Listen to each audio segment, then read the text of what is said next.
सरस्वती महोत्सव में किस राज्य को स्टेट पार्टनर बनाया गया? तो यहाँ पर स्टेट पार्टनर बनाया गया आपके राजस्थान को। ऑप्शन बी जो होगा ये इसका सही जवाब आ जाता है। अब चलते हैं हम लोग हरियाणा के अंदर। यदि मैं बात करूं मेरे बच्चों, ये तो अपना राजस्थान है और इस राजस्थान के उत्तर पूर्व की बात करें, इस राजस्थान के उत्तर पूर्व में यहाँ पर एक स्टेट है, इस स्टेट का नाम है आपका हरियाणा। और इस हरियाणा की बात करें, यहाँ पर एक महोत्सव हो रहा है जिसका नाम है अंतर्राष्ट्रीय सरस्वती महोत्सव। जी हाँ, अब ये क्या है कहानी बताता हूँ। ये आपके अंतर्राष्ट्रीय सरस्वती महोत्सव है और यहाँ पर सरस्वती का संबंध जो है ना, ये आपके माता सरस्वती से नहीं है, भगवान देवी सरस्वती से नहीं है। यहाँ पे अंतर्राष्ट्रीय सरस्वती की बात करें, यहाँ पे सरस्वती की बात करें तो इसका संबंध जो आता है ये नदी के साथ है कि हम लोग पढ़ते हैं गंगा जमुना और सरस्वती, तो उसी सरस्वती नदी के संदर्भ में आता है कि यहाँ पे हरियाणा के अंदर सरस्वती नदी को वापस से पुनर्जीवित किया जा रहा है। और इस हरियाणा के अंदर एक स्थान पड़ता है आदि बद्री, वहां से लेकर के और राजस्थान के बॉर्डर तक वापस से सरस्वती नदी को पुनर्जीवित किया जा रहा है। तो वहां पे जो सरस्वती नदी जो है उसके महत्व को लेकर के अपने यहाँ पर एक महोत्सव मनाया जाए, इसका नाम है अंतर्राष्ट्रीय सरस्वती महोत्सव। और ये जो अंतर्राष्ट्रीय सरस्वती महोत्सव है इसका आयोजन कब हो रहा है और कहां पर हो रहा है? तो बेटा इसके आयोजन की बात करें, पहला तो याद रखना इसका आयोजन कहां पर, इसका आयोजन हो रहा है आपके कुरुक्षेत्र के अंदर। जी हां, कुरुक्षेत्र के अंदर इसका आयोजन हो रहा है, एक तो ये ध्यान रखना। दूसरा यदि हम बात करें ये इसका कौन सा संस्करण है, ये 8th संस्करण है, ये इसका 8वां संस्करण है। और इसके अंदर इस 8वें संस्करण के अंदर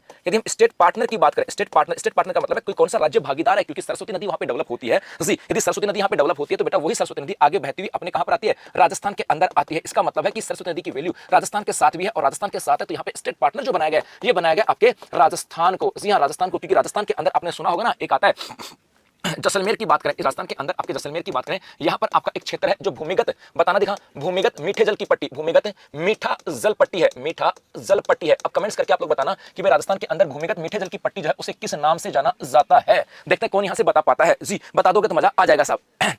तो यहाँ पे स्टेट पार्टनर किसको बनाया गया, राजस्थान को बनाया गया। और एक आता है कि गुरुजी इसका आयोजन कब से कब हो रहा है, तो इसका आयोजन जो है मेरे गुरुओं ये आपके 29 जनवरी से लेकर के और 4 फरवरी तक, मतलब 7 दिवसीय महोत्सव था जिसका आयोजन यहाँ पर हुआ। और 29 जनवरी की बात करें, इस दिन इसका किया गया था उद्घाटन, इस दिन हुआ था इसका उद्घाटन। और ये उद्घाटन किया गया था आपके आदि बद्री से। जी हाँ, ये आदि बद्री वही स्थान है जहां से आपके ये कहते हैं कि भाई सरस्वती नदी का उद्गम, या राजस्थान की बात की जाती है कि हरियाणा के अंदर वहां से इसका संगम मानते हैं, मतलब हरियाणा के अंदर सरस्वती नदी कहां से प्रवेश मानते हैं, आदि बद्री से। कहां से मानते हैं, आदि बद्री से। तो इसका नाम आता है आपके लाठी सीरीज आ रहा है ना, लाठी सीरीज की बात करें, और लाठी सीरीज कहां से कहां तक है, ये आपके है पोखरण से मोहनगढ़ के बीच में, पोखरण से मोहनगढ़ के बीच में। और इसी मोहनगढ़ की बात करें हाल ही के अंदर यहाँ पे ट्यूबवेल तक आ गई थी, तो धीरे धीरे, तो इसका मतलब यहाँ पे स्टेट पार्टनर राजस्थान, और इसका उद्घाटन किया गया था आदि बद्री के अंदर। आदि बद्री वह स्थान है जहां पर सरस्वती नदी हरियाणा के अंदर प्रवेश करती है, इसी आदि बद्री की बात करें साहब जी। और इसकी उस उद्घाटन की बात करें, ये उद्घाटन ने किया था यहाँ के नायब सैनी ने। क्या नायब सैनी? तो यदि आप एसआई की तैयारी कर रहे हो या जहां पर इंडिया का करंट अफेयर्स है वहां पर इंपॉर्टेंट पर्सन है कि अंतर्राष्ट्रीय सरस्वती महोत्सव को लेकर के इसका आयोजन कब, कहां, कितने संस्करण में किया जा रहा है और इसके स्टेट पार्टनर के रूप में किस नदी, किस स्टेट को माना गया, तो ये आपके यहाँ से आ जाएगा राजस्थान। तो ये तो इतनी सी बात यहाँ से आती है। और सरस्वती नदी का संबंध अपने राजस्थान के साथ भी लाठी सीरीज को लेकर के है, और इसी लाठी सीरीज के अंदर आपके यहाँ पर पाई जाती है सेवण घास, यहीं पर अपनी क्या आती है, सेवण घास भी पाई जाती है। तो ये कुछ बातें इसके साथ थी, तो उम्मीद है बातें समझ में आ गई होंगी। तो ले लो थोड़ा सा धीरे से